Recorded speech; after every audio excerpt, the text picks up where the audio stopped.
ഭൂമിയുടെ നെഞ്ചിടിപ്പ് കൂടുന്നു. ആകാശത്തിന്റെ ഏതോ കോണിൽ നമ്മെ കാത്തൊരു മഹാദുരന്തം പതിയിരിപ്പുണ്ടോ?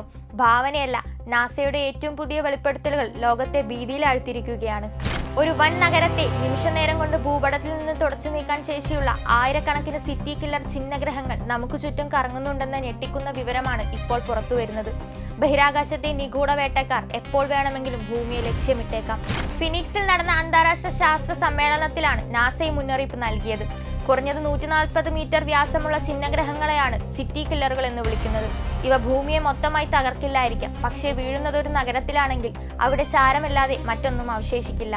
ഇതിലും ഭയാനകമായ കാര്യം മറ്റൊന്നാണ്. ഇത്തരം ഇടത്തരം വലിപ്പമുള്ള ചിഹ്നഗ്രഹങ്ങളിൽ വെറും 40% മാത്രമേ നമ്മൾ ഇതുവരെ തിരിച്ചറിഞ്ഞിട്ടുള്ളൂ.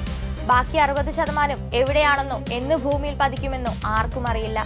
ഭീഷണി മുന്നിലുണ്ടെങ്കിലും നമ്മൾ എത്രത്തോളം സുരക്ഷിതരാണ്? 2022 ഡാർക്ക് ദൗത്യത്തിലൂടെ ഒരു ചിഹ്നഗ്രഹത്തിന്റെ പാത മാറ്റാൻ നാസയ്ക്ക് കഴിഞ്ഞു എന്നത് സത്യമാണ്. എന്നാൽ പെട്ടെന്നൊരു അപകടം സംഭവിക്കുകയാണെങ്കിൽ അത് തടയാൻ സജ്ജമായ മറ്റൊരു ബഹിരാകാശ പേടകം നിലവിൽ ഭൂമിയിലല്ലെന്ന് ഡോക്ടർ നാൻസി ചാബോട്ട് തുറന്നു സമ്മതിക്കുന്നു. സാങ്കേതിക വിദ്യ ഉണ്ടെങ്കിലും അത് പ്രയോഗിക്കാൻ വേണ്ടത്ര സമയം നമുക്ക് ലഭിക്കണമെന്നില്ല.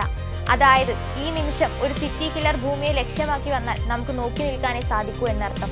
പക്ഷേ ശാസ്ത്രലോകം കൈവിട്ട് കളിക്കാൻ തയ്യാറല്ല. ഇരുട്ടിൽ ഒളിച്ചിരിക്കുന്ന ഈ ശിലകളെ കണ്ടെത്താൻ നിയോ സർവേയർ എന്ന അത്യാധുനിക ബഹിരാകാശ ദൂരദർശിനി അടുത്ത വർഷം വിക്ഷേപിക്കും. ശത്രു നമ്മെ കണ്ടെത്തുന്നതിന് മുമ്പ് നാം അവനെ കണ്ടെത്തണമെന്നതാണ് നാസയുടെ ലക്ഷ്യം. ന്യൂക്ലിയർ സ്ഫോടനം വഴി വഴിതിരിച്ചുവിടുകയോ ഗ്രാവിറ്റി ട്രാക്ടറുകൾ ഉപയോഗിക്കുകയോ ഒക്കെ ചെയ്യാം. പക്ഷേ ആദ്യം വേണ്ടത് കൃത്യമായ മുന്നറിയിപ്പാണ്.